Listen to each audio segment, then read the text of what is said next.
Hi everyone in English 1301. It's Dr. E, and I'm here with your week 8 instructional video. I'm out of town unexpectedly and on a different computer, but hopefully everything will run smoothly in this video. But as always, reach out, let me know if you have any questions or concerns. I'm going to jump right into the content area so that we can take a look at this week's module. It's a pretty straightforward week. We have an assignment that we've done before, so nothing, necessarily new there. We are reading an article by Amy Choi, and the title is What Americans Can Learn from Other Food Cultures. It is posted in the content area of D2L, excuse me. And you also have a chapter reading, and it is about distinguishing facts from misinformation.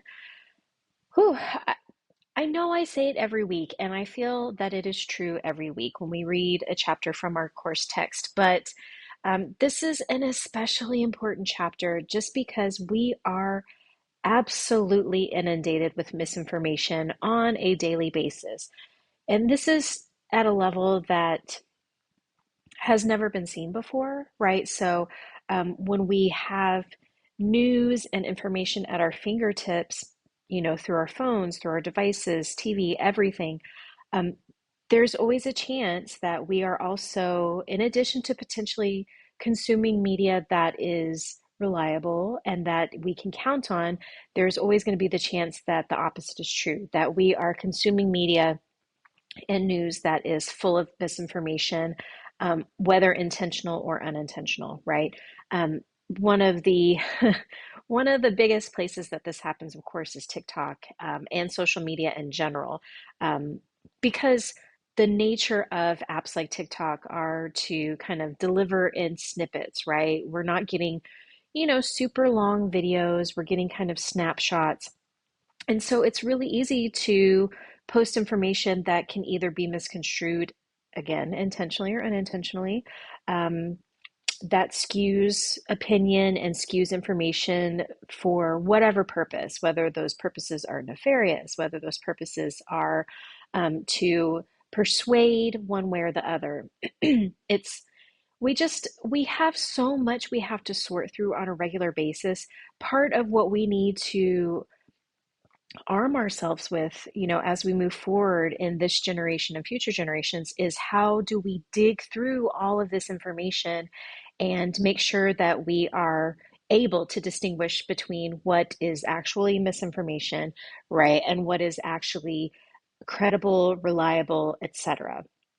So this chapter just, I think our editors have done a really great job of, helping us with strategies, helping us kind of get a sense of, okay, well, what do we do? How do we do this? It seems very overwhelming when you have websites and content or content creators and all these different kind of battling voices, and all of them look reliable, right? You can go to a lot of these websites and the information looks credible.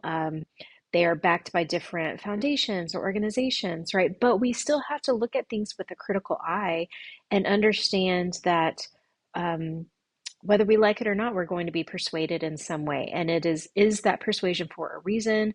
If so, what is that reason? Who does it benefit? All of that kind of stuff. Anyhow, so please approach this chapter with just the critical eye that we need, right? And approach it with time. Don't rush through reading this information.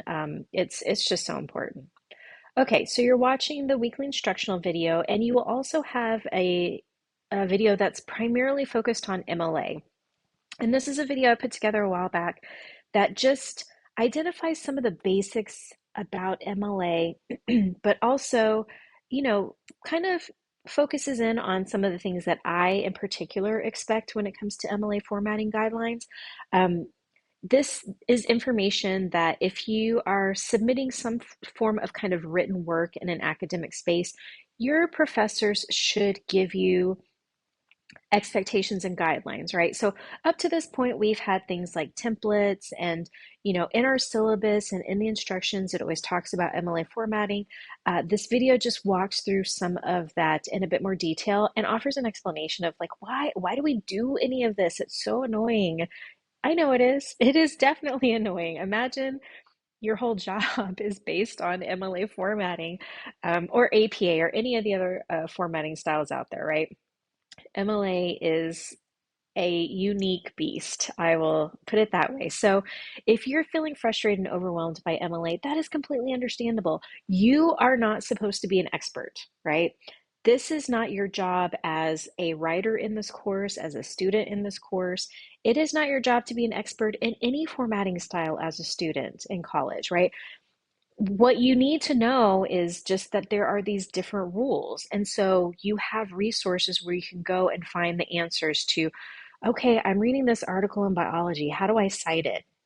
Okay, I know where to go to cite this, and I have examples of how to do that. It shouldn't be information you pluck from your own brain. That's just not how, that's just not a fair expectation. I work my entire, adult career has been in MLA formatting. So a lot of this is just standard for me. I just know it off the top of my head, but I certainly don't know everything. It's an insane amount of information, y'all. And some of it I won't ever need. I won't ever need a particular kind of MLA formatting, for, this very, obscure kind of text, right? And you won't need MLA formatting for this, for a, say, television show or a video. You don't need to know everything. But what you do need to know is where to go to find the answers, right? And so the MLA video will help with some of this, in addition to this MLA help module that is always available here and has a link to the Purdue Online Writing Lab website, which is what we use instead of having to buy a separate MLA book because, this everything you need is here. Okay, you have a mind map that's due Thursday, and that's going to be based on Choi's article. And then you have your typical quiz, right, which is based on this video, the MLA video, the reading, all of that good stuff. I am going to jump in here and say that the random phrase for this week's quiz is, "Ew, David." So if you're a Schitt's Creek television show fan, then you will totally get that reference. If not, no biggie. Just know that "Ew, David" is going to be our phrase. Since the passing of Catherine O'Hara, the actor, beloved actor, she's definitely been on my mind. So the show has been on my mind. Okay, post any questions you have in the Q&A discussion post.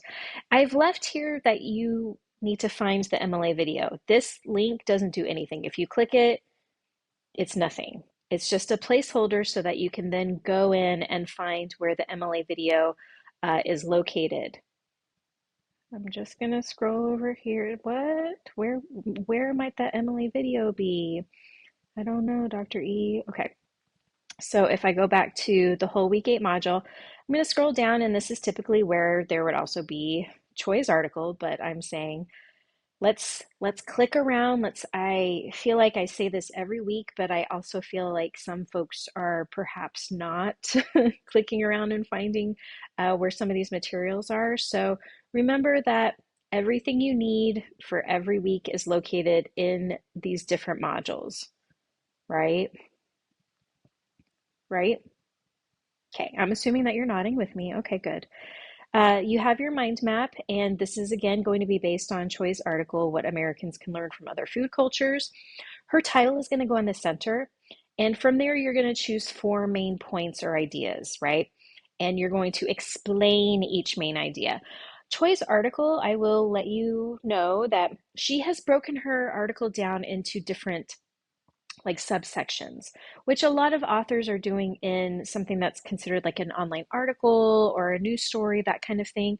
So use those different sections as cues, right? Don't overthink it or do too much work when you don't necessarily have to, right? So if it's about finding 4 main ideas, look to see how the author has broken down those ideas, if there are sections or subsections, that kind of thing. So with each main point, in addition to explaining each main idea in complete sentences, you're also going to select a quote that supports your idea. So you'll want to be sure to place your quote in quotation marks with accurate wording. I will say this assignment is usually a very big red flag for me when it comes to the use of AI, right? Again, whether people are using it For whatever reason, people may, use AI for this assignment. This is always where I award quite a few zeros because we have what are called hallucinations. Those of you who are familiar with artificial intelligence and ChatGPT and things, hallucinations are just, it's fake information. So please be very careful when it comes to quoting using the correct language that is directly from the article by Choi. And take a look at how to quote from Choi. Choi's article is so wonderful because she is doing what we want to be doing in our own work. She is utilizing research to support her ideas. So she is going to this source, this person, that person, and she is using them as sources. She is quoting from them or paraphrasing their ideas, which means you have to be extra careful as a reader to distinguish between what her ideas are and then the ideas of those people that she is either paraphrasing. That's another issue with this mind map every single time I assign it.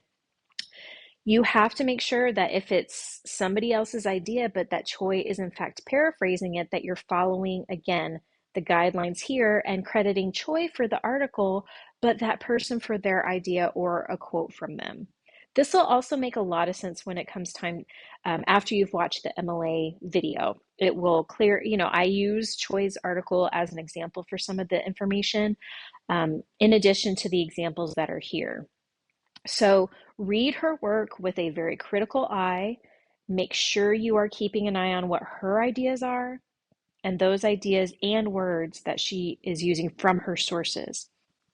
Okay, you need to utilize some sort of digital approach to the mind map. So you can use Canva, you can use mind map, you can use any program to create a mind map. You have the templates that you can use here. This is not one to be handwritten, so please don't do that. We're moving past that just because of the level of detail that is required in a submission such as this. Okay. Just take your time reading through the instructions and definitely take your time watching that MLA video, which is always available, right? So if you watch it, on Monday, and then by the time you're going to complete that mind map, which is due on Thursday, but the grace period will have it ultimately end on Sunday, just to give you a little bit of the extra time. If you need to go back and rewatch the video, do it, right? Again, you're not meant to be experts in MLA.